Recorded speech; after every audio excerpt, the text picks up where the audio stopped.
feel like in the US, you sometimes say the word Palestine and you just feel this like slight ripple of like, ew, really? Like, oh, did someone, like fart or something? Like, it's just so strange. And actually, this book is about saying, look, let's just say the word Palestinian. Let's talk about the culture. Let's talk about the food. It's okay, but also let's acknowledge that it's a difficult situation. And I kind of just want, come and feel safe with me and let's go on a journey. You're listening to the Taste Podcast. I'm Editor-in-Chief Matt Rodbard, here with Senior Editor Anna Hezel. On today's show, we have Yasmin Khan, a UK-based journalist and author of the new cookbook Zaitoun, Recipes and Stories from the Palestinian Kitchen.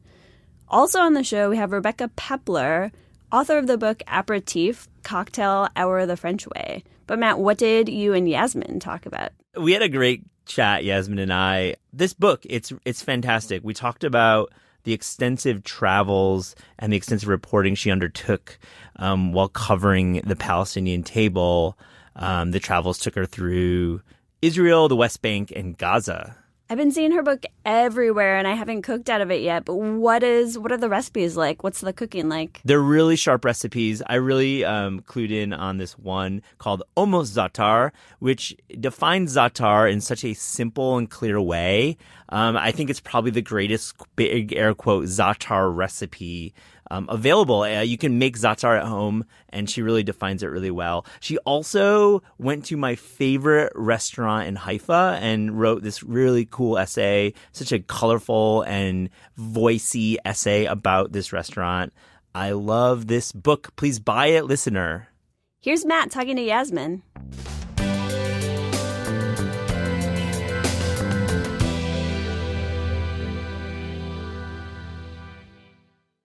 Yasmin Khan, thank you for joining the Taste Podcast. Thank you. It's so exciting to be here. Your book, I've spent hours with it, and it's just beautiful writing. And I want to get into all the reporting you did, which is just tremendous. So, listener, I think the big takeaway from Zaitoun is the reporting. There's been just so much of it. But I wanted to ask you first, you write about Palestinian food tasting alive. What exactly does that mean? It means that so much of the flavor palette of Palestinian cookery is filled with so much like zip and zing. We're talking lemons and sumac and, aromatic Za'atar, flavors that really pop on your mouth. It's one of the things I remember so clearly from my first trip to that region about 10 years ago. I was, maybe it's because I grew up in the UK, but like our fresh produce there like sucks. It gets no sun. Whereas, in that region, you pick up a tomato and you could like eat a tomato like you eat an apple. It is sun-kissed, it is sweet, it is juicy. Oh. And the oranges. Let's talk about just the oranges. Yeah. The oranges, the figs. There's a reason why that whole strip is called the Fertile Crescent. Yeah. The soil is very red, and I sometimes wonder if that means that there's just good stuff going into it. Yeah. If you travel in the region and go to one of the markets and just grab a glass of orange juice, it's like a weird combination of like McDonald's orange drink and like the sweetness is there, but then it has the balance of the acidity that it's like orange drink on steroids. Yeah. In the best possible way.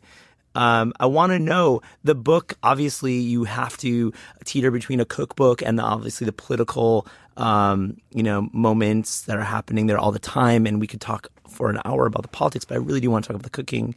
But tell me, really, you make the choice of recognizing Israeli voices, but there aren't Israeli cooks in the book.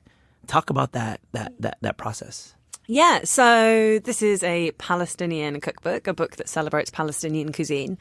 But in it, because there's no such country called Palestine. I travel through Israel, the West Bank and Gaza. And in a lot of my interviews, we would naturally end up talking about some of the issues that surround kind of how Israeli policies are impacting on Palestinians. But I just really wanted, to, I guess, start off very clearly in the book saying that this isn't actually about silencing anyone's experience, but just simply allowing a space for Palestinian voices to be heard. Indeed. And bravo. Thank you for doing that, because I think it's eloquent, it's articulate, and that's very hard when you're talking about the issues in the region, really. Yeah. I mean, the very fact that we keep saying the region, I know, I'm being hedgy. It's so hedgy. And I think, this is a very US situation, actually. In Europe, in the UK, this isn't that controversial a topic, Whereas I feel like in the US, you sometimes say the word Palestine and you just feel this like slight ripple of like, ew, really? Like, oh, did someone, like fart or something? Yeah. Like, it's just so strange. And actually, this book is about saying, look, let's just say the word Palestinian. Let's talk about the culture. Let's talk about the food. It's okay. But also let's acknowledge that it's a difficult situation. And I kind of just want, come and feel safe with me and let's go on a journey. And I feel your the use of humor and being just so articulate is threaded throughout the book. I hear your voice now, and when I read it, I hear your voice. I want to hear about the Palestinian table. Just really, what are some of the dishes and the staples that you go over? Falafel, hummus, we know that is part of the region, but there's much more obviously in this book. Yeah, it's so rich, and the Palestinian table encompasses a real tapestry of dishes from the really kind of vegetable-focused recipes of Palestinian communities in the Galilee, stuff like the tabules, the fattouches, kind of braised okra, green beans simmered in a kind of tomato and garlic sauce. And then you have kind of dishes from the West Bank, which is kind of influenced from like the Jordan Valley or the Bedouin culture, more meat heavy, more breads. And then the cuisine of Gaza, which again is totally different. This really kind of punchy list of flavors. You read about garlic just being like part of the garlic and green chilies and dill. So it's just so exciting, I think, as a food writer to be able to explore all of those. And of course, the ingredient that brought it all together wherever I was Zaitoun, which is the Arabic and Turkish and Farsi word for olive. And olive oil and olive trees and olives being on every table that you would go to, for me just was such a great representation of Palestinian Absolutely. food.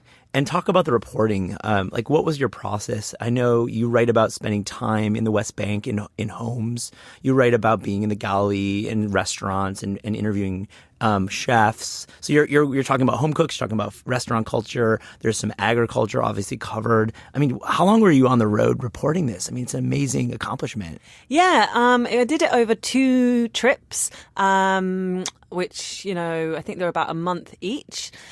And yeah, it was busy. I put on a lot of weight, but that was fine.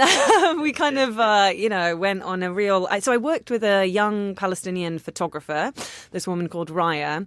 And we just had a lot of fun, kind of like cruising around in her beat up car, like listening to kind of music and kind of, starting off maybe with people she knew. And then you'd get recommendations. So you'd be at someone's house and they'd be like, oh, well, you've got to go to that like baklava shop. And they'd be like, well, my aunt makes me frike soup, and it just kind of it really flowed like that. And that's how I like to work. I will set up some interviews in places, if you know that there's a particular producer that's well known or a particular kind of restaurant, but I kind of like just to go with the flow. I think that leads for a more interesting travel narrative. Absolutely. And I want to just call out Dusan in Haifa, which when I read that I was like, wow, I've been there. A family member of ours took us there, and wow, what a cool place. Let's shout out Dusan a little bit. Oh, that's so cool that you went there too. Yeah, it's great. So beautiful inside, it really isn't is. it? Yeah. It's like a home, as you write. Yeah. Absolutely feels like a Palestinian home. So to paint a picture,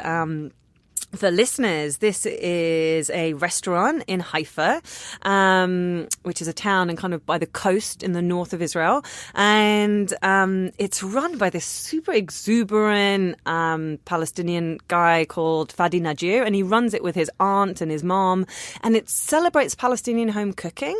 But more than that, when you go in, the shop is full of kind of these old wooden antiques and furniture and books, and it just feels like you've walked into another world. And then you have the salads. Oh my God, and then you have the salad. Then you eat the salad. You're like, this isn't just like the mise en scène. It's like the actual food is amazing. It's really Fattoush, good. I remember, was remarkable. Best I've ever had in my life. Really fantastic. Yeah. So I love like all kinds of stuff. I love the kibbeh, which are these kind of small American football shaped kind of of meatballs of minced lamb wrapped in kind of bulgur wheat.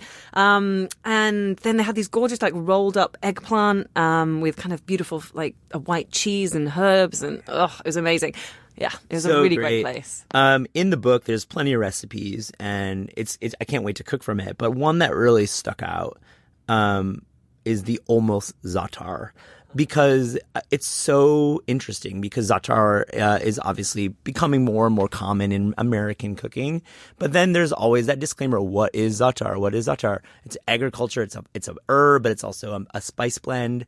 And then you kind of like really like clearly in like 100 words and in like 5 ingredients said, actually, this is Za'atar. Explain it, please. It's amazing that you did this. Yeah, so it's very simple to make a almost Za'atar spice mix at home with oregano, marjoram, sesame seeds, sumac, and a bit of salt. You mix them all together, kind of equal amounts of every one, apart from the salt, obviously. You can buy the book to get the recipe. And you then can put that in an airtight container for 2 weeks and then just use that on your salads, with your breads, with your kind of roast vegetables. Listener, I mean, this is like the best way to actually present Za'atar in the States. Finding some sumac, which is much easier than finding the Za'atar herb. And then, of course, all the other ingredients is very, very commonly found in the States. You just got to find sumac, I feel. I want to know a little bit about pomegranate, because it's everywhere in this book. And pomegranate, as well as Za'atar, has really become common in the American kitchen, not just the juice, but the actual seeds. How is pomegranate so common in the Palestinian kitchen? Yeah, it's funny, you know, because I'm my mom's from Iran, so I like have a huge pomegranate connection, and it's really funny the last few years. Like pomegranates have become, I think they're starting to become almost a cliche of themselves in the kitchen. Do you know what I mean? It's like, oh, we're going to throw some pomegranate seeds on, but you know, I feel quite passionately about the fruit and the ingredient, because I grew up with it, and it's you know, it is a very special fruit, and in many of, again, those countries of the region, all over actually the wider Middle East, pomegranates have always had a lot of mythology around them. So they're known for like fertility or abundance. And, you know, in Iran, I always tell like the story of like the ancient temples in Iran of the Zoroastrian faith used to be lined with pomegranate trees because they were symbols of eternal life. And pomegranates actually played a part in me choosing my photographer for this book, because like I put a shout out on social media, you know, I need a photographer, you know, anybody know anyone? And I ended up speaking to Raya, and in our Skype call, she was just like, oh, hey, yeah, I'm in a bit of pain. I got a new tattoo. And she pulled up her trousers to show this stencil of half a pomegranate entwined on her calf. And I was like, done. You're my people. That's the one for me. I love it. You write about, you went to Bethlehem, which is in the West Bank, and you write about, you know, Bethlehem, we know in Christianity has a lot of significance, but you're not there for that. You're there for finding the best hummus. I know. I love this chapter. It's just so well written. Talk about that journey. Yeah. So I don't know about you, but you know, hummus was such a staple in you know, like it's something that everyone already has in the fridge, and like I'd been used to having like dry, mealy falafels for like years, but it wasn't until I went there that I was like, oh, this is what good hummus and this is what good falafel is really all about. And I went to this cafe called Apéritif, which I think like President Obama visited when he went there. It's like a super, you know, it's like super casual, like just a little hole in the wall place. But they serve these incredible like crisp balls of falafel, and then the hummus, which is just like so like as smooth as silk and drenched in tahini and just so light, like it's been whipped. And yeah, the airiness of the hummus there is different than anywhere I've ever had. When you crack open the falafel, is it green? So tell me, what color is it? Because that's a big part of the falafel conversation. Yeah, it is. It isn't as green as, say, Egyptian falafel, which is very green. And I think they make them with broad beans there as well, which is one of the reasons. So it is like slightly flecked with green. So it's like, you know, because a lot of people don't know this, but to make the best falafel, you have to actually not cook the chickpeas, and you just soak them overnight, and then you whip them with kind of fresh herbs. And you know, it's just, I don't know why falafel is. I mean, it feels like over here, it's just so easy to get a bad falafel. And yet, one of the things I wanted to do in the book, it's one of my favorite recipes that I always tell people. Falafel, like really tasty falafel, is super simple to make at home. As long as you soak the beans overnight, you can get that ready in 20 minutes, and like you won't go back. I love that. I'm going to definitely make that soon. Let's talk about finding Palestinian food outside of the region in the Middle East. I want to know, you live in London and you visit the States, and you have a sister living in New York. Where are you eating great Palestinian food around the world? Yeah. Give us some tips. Yeah, sure. Well, here in New York, you've got Tannerine over in Bay Ridge, which is just great. I mean, that's just like classic Palestinian home cooking, a really homely place. Over in California, in the Bay Area, I absolutely love what Reem Assil is doing with her cafes and her restaurants, really kind of modern takes on kind of food from the region. But I think, both in the UK and here, compared to other Middle Eastern food cultures, we've not really seen Palestinian, food celebrated in the way I think perhaps it deserves to be should. And I think there's a lot of political reasons for that, about people not feeling comfortable talking about their heritage. Equation that you say, it's like someone farted. Yeah. And it's really common to find, in fact, near where my sister lives in Park Slope, there was a place called like a Mediterranean Grill. And when I went in there, I found out that they were Palestinian and they do great knafeh. And, that's a choice that people choose not to talk about their heritage. And that's quite sad. But you'd be surprised if you keep your eye out. Next time you see something that looks Mediterranean Grill, you never know. It might be Palestinian. It probably is. We encounter that all the time in New York. What's the name of the place in Park Slope? Do you remember the name? Yeah, it's called Tahini. Oh, it's called Tahini. The knafeh is amazing. It's like the best one I've had outside of that region. Amazing. I've never been there. I live like one subway stop from there. So, and I have to ask you, you live in London. So like what's outside of Palestinian food in general, what's happening in London these days? Is it an exciting restaurant city? New York, we've discussed on the podcast, often is in an incredible slump because of real estate pinches and just it's difficult to survive here. But how's London these days? Yeah, I mean, London's kick ass at the moment. I have to say, I'm not just saying it because I'm a Londoner, but, having, heard all these reputations of New York and then coming here over the last few years, I've always been like, oh, wow, I think Europe is kind of catching up. And, what I'm absolutely loving about the London food scene at the moment is that because London's such an international city, you just are getting incredible kind of local, regional dish, restaurants that are flourishing, whether it's kind of, Northern Thai food or Sri Lankan food or, I don't know, Russian food. I just it's so diverse. Honestly, I really just think that, and the food in London is very vegetable forward. Like that is such a huge focus. Mm-hmm. I really encourage people to just, if you want a foodie holiday, Paris, if you want something diverse, come to London. People are cooler in London too. Just shout out to people in London. But let me ask you about vegetables in London because it's a question we have on the East Coast. It's very challenging to find great produce, between December and April. How are you finding produce? Is it much easier because you're so close to the Mediterranean region, or is it also challenging in this time of year? Yeah, it's also challenging, but I think it's about realizing there's lots of great stuff that you can do with the produce you have. So, again, one of my favorite recipes of the book is one I made yesterday, which is this roast cauliflower soup, which is, spiced with turmeric and allspice and cumin and super warming and homely. And, you can make it with everything that you grow here. I love it. Last question. I wanted to find out, we ask all of our guests, what is your dream book project? No budget concerns, no time concerns. I mean, it's a business and you have to make choices, but really, let's just put the dream project out there. And I did not prep you for this, so you didn't. I listened to the podcast, so I know this, and I knew I should have prepared something. Oh, man, you know what? I feel like I'm working on my dream projects right now. I feel so lucky. What can you say about it? My next book, which I can't talk about, but it's out in a couple of years. It's following on the same theme as this, kind of travel, exploring a region and telling stories of people who are misrepresented in the press. I don't know. I feel very privileged to be a writer early in my career that's able to do the work that they want to do. And we really appreciate it as readers. So thank you for joining the Taste Podcast, Yasmin. Appreciate it. Thank you. It's great to be here.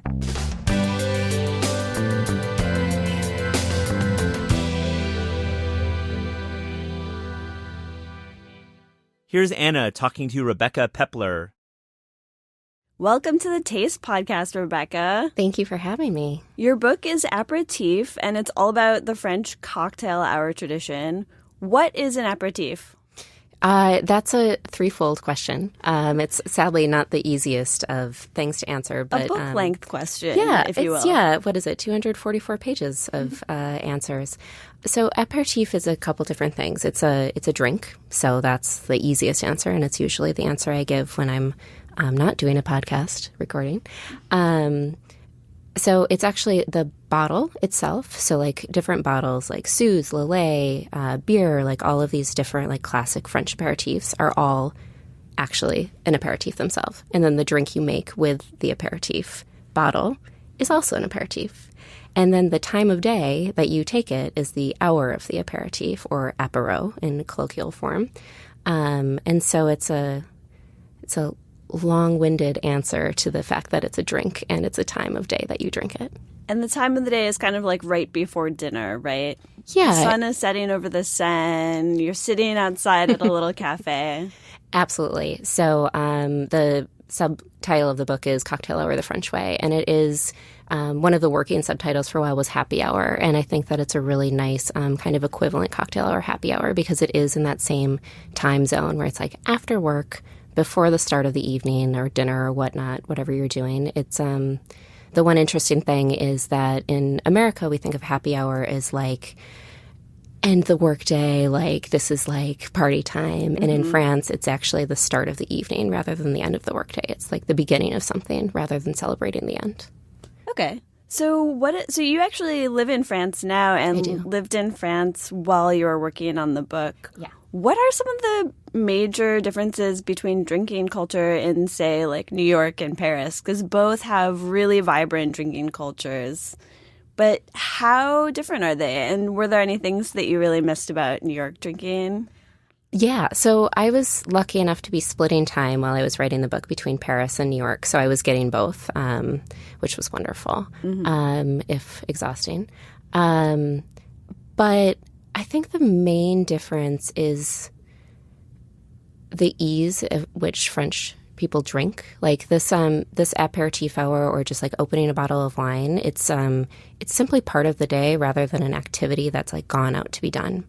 And so it can be, the book talks about taking apéritif at home, but at home kind of expands out. It's like basically anything that's not a bar or restaurant where you're paying for it, because the French do this lovely thing of taking it on the road and like out to the Seine, like you suggested, or just to a park. And here in New York, it's not as legal for us to be drinking outdoors as it is in France.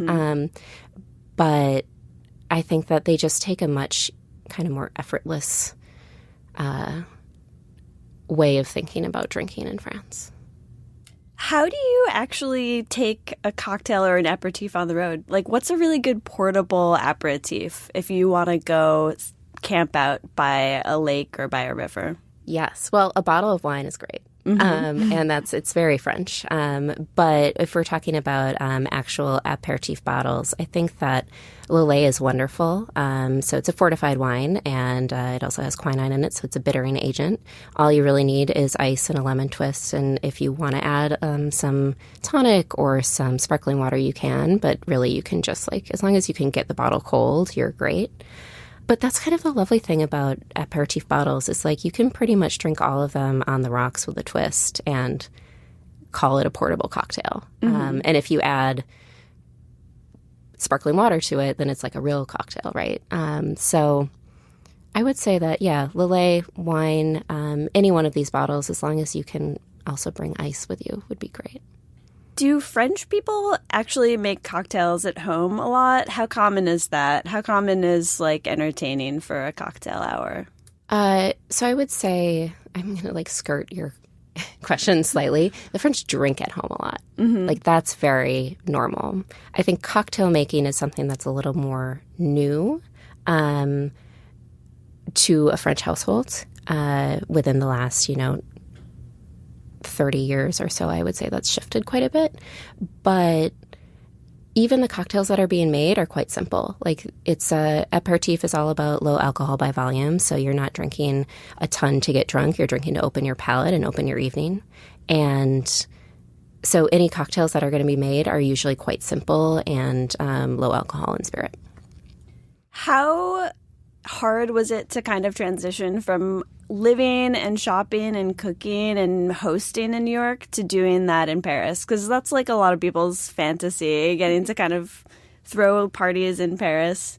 Were there any things that you missed or like things that were harder to do in Paris than they were in New York?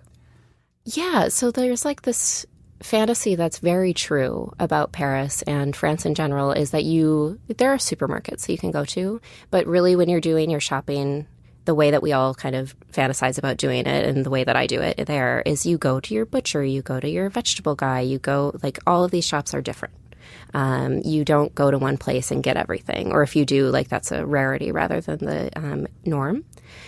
So in that context, that's quite a bit more different or difficult. When I was living in New York, I was also working as a food stylist. And so I did a lot of shopping and running around and getting stuff, but I also utilized delivery services. Mm-hmm. And that doesn't exist in France. And I live on a 5th floor walk up in Montmartre. So it's like, it's a lot of stairs to be climbing with a lot of bags from a lot of different places that I've all walked to. Shopping is like its own event. It is. Like a day-long thing. It is. And I'm lucky that it's part of my job, so I can kind of justify it. But it's definitely a shift and can be quite wonderful and fantastical, but also can be a drag sometimes when you need to get other stuff done and you have to run all over the place anyway. Totally. Yeah, I think like a lot of people in New York would love to have the option to kind of like go to each place individually, to have your meat guy, your bread person. And you can do that here. I mean, it's actually quite possible. But it takes a lot of time. And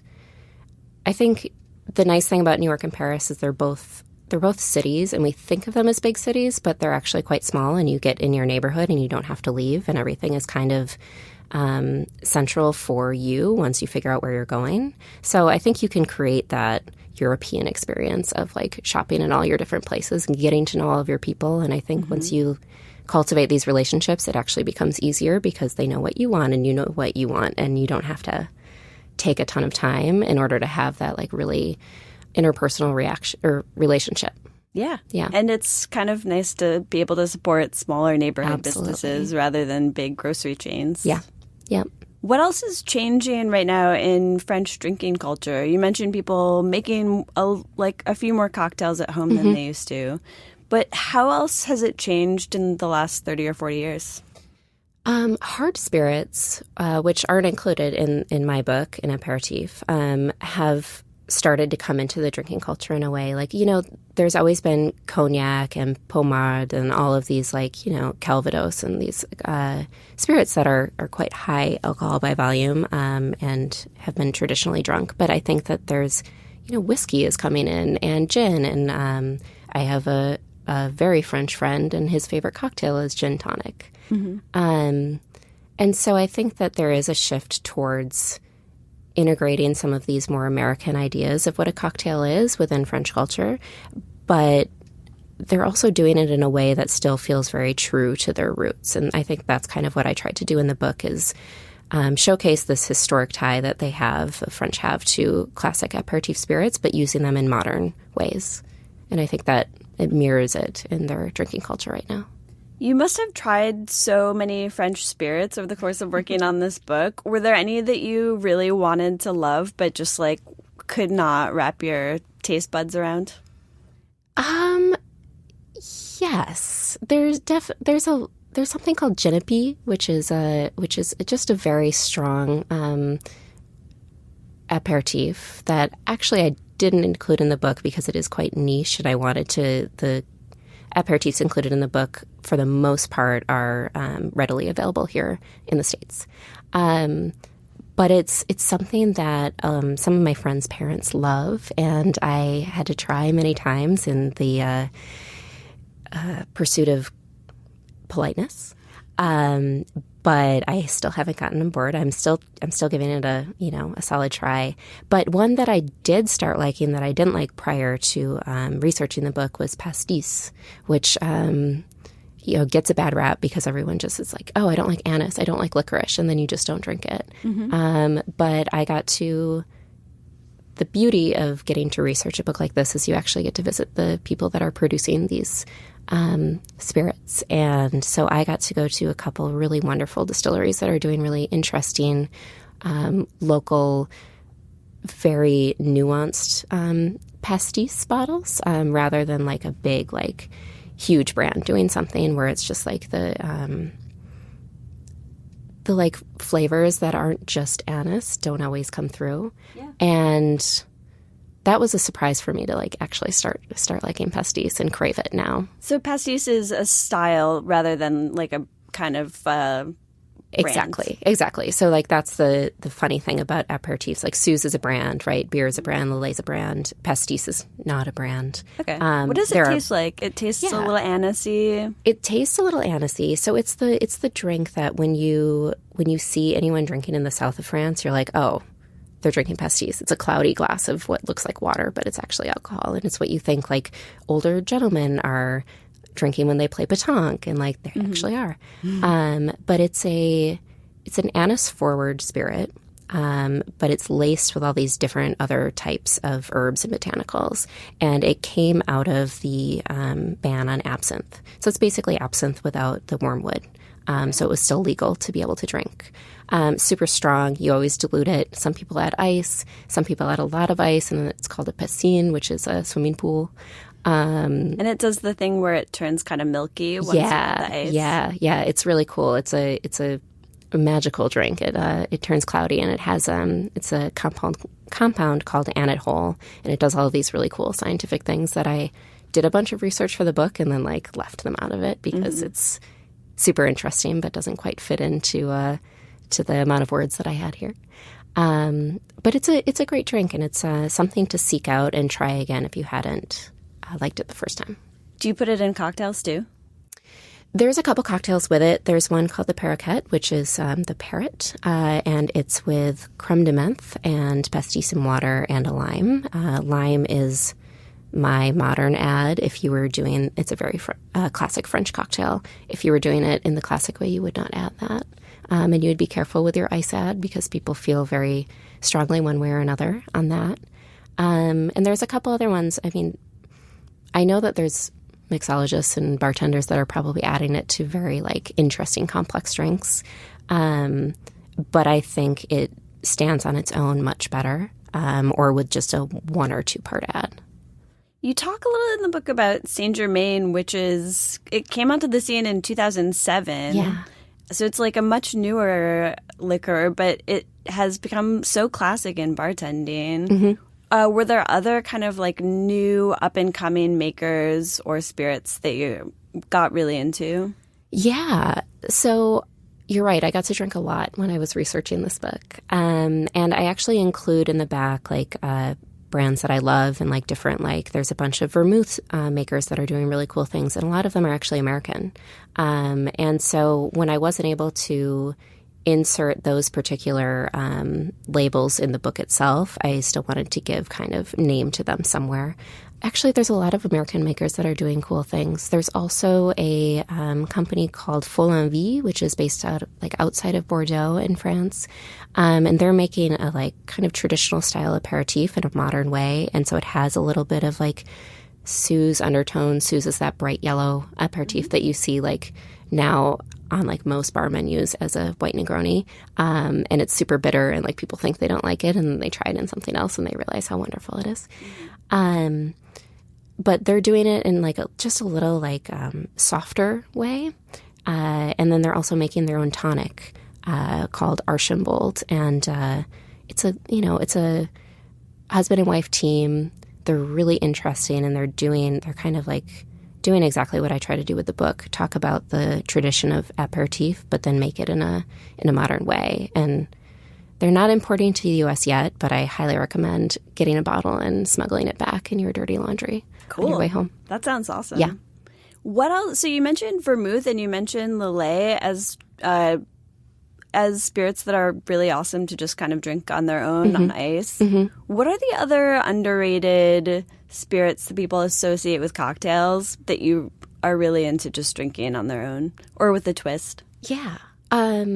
So really, pretty much any aperitif can be drunk alone because it was created in order to be drunk alone. So that's kind of fun. Like the add-on of being able to create a cocktail with it is fun, but it's not entirely necessary in order to enjoy the like really complexity of each of these bottles. I think sherry is starting to have a comeback in cocktails, which makes me really happy. But then I think people forget to drink it on its own, and it's one of my favorite aperitifs, which I know I'm like crossing over to another country when I say that. Yeah, sherry has kind of like an old person reputation in the U.S. at least. Yeah, it's port and sherry. And I think port is still coming into its own, but sherry has really, at least in Europe, it's being drunk a lot as an aperitif and by itself and not always incorporated in cocktails. And I do have a few cocktails that I included in the book, and I think they're crazy interesting. But I think what's also really cool about buying a bottle and making a cocktail from the book is also getting to drink the bottle by itself and explore something new. And so if you're, buying something in order to make a cocktail, buy something that you would like to drink alone and then try it by itself and try it in a cocktail and then try to make something yourself as well. And I think that's the way to discover what you like and like what's actually interesting and what's good versus what you're just using as a mix-in for a cocktail. What's a good kind of like low entry point, easy spirit to buy for friends? Like if you're buying a housewarming gift, what's something that you kind of know everyone will like that's like easy to love and easy to use? My favorite kind of housewarming gift is a bottle of Lillet, mainly because it's delicious. I use it a lot in the book, but it also comes in 3 types. So you can get white, red, and rosé. And so depending on what you know about your host, you can kind of like, skew in that direction. And if you want to go crazy and get them some tonic to go with it or some sparkling water and some citrus, like you can kind of just like maybe even a book called Apéritif, Cocktail or the French Way and like just an idea. Mark the like page that they could make the recipe from. It's easy. It's not crazy expensive. It lasts a while. I think what's interesting about any fortified wine, which Lillet is that, you can bring a bottle of wine to a dinner party and your host can open it. And if there's any left over, they can save it for a couple days. But if you bring a fortified wine, your host can open it and keep it for a couple months. And there's storage directions in the book, but basically refrigerate it and it lasts even longer. And so that's kind of fun too. It's kind of like bringing flowers to a dinner party and like the host has to like find a vase for them and like they might die and like all this stuff. And like with a bottle, you like take away a little bit of or a bottle of aperitif fortified wine, you take away a little bit of the stress of having to do something immediately with it. Yeah, it can just be like a nice thing for them to enjoy in the weeks after. Absolutely. So you, in addition to writing, you're also a food stylist.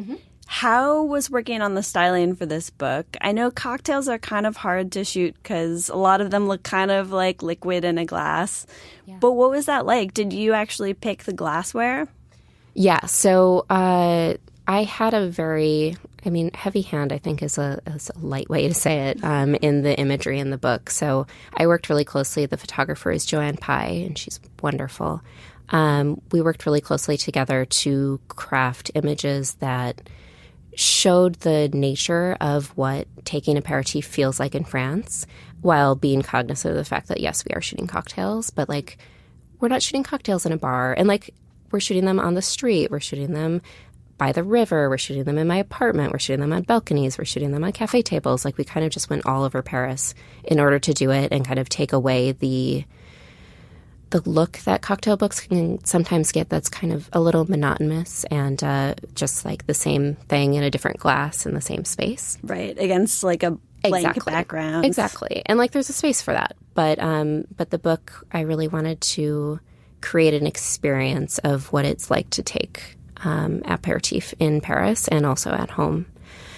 Glassware is, I did all the sourcing and purchasing and propping for that as well. I still drink out of them, which is super fun. And how full is your Paris apartment of just like vintage glasses? It's a lot. I gave away quite a bit to my assistants and my photographer at the end of the shoot because no one needs a ton of little baby shot glasses. But like, I still have quite a few. Well, thank you so much for coming on the podcast, Rebekah. I'm so excited to make some cocktails. Yes. Do you know which one you're going to make? I was eyeing a grapefruity cocktail that has some tonic and some sherry, I think. Oh, yeah. The sherry cobbler. Yes. Yeah. It looks so citrusy and refreshing. Yep. Thank you. Enjoy. Thank you so much.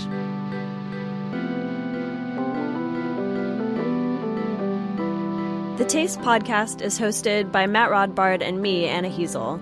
The show is produced by Gabrielle Lewis, studio recordings by Pat Stango, theme music by Steve Rydell. Interviews are recorded live at Books Are Magic in Cobble Hill, Brooklyn, and at Penguin Random House Studios in Manhattan. Visit Taste online at tastecooking.com. Thanks for listening.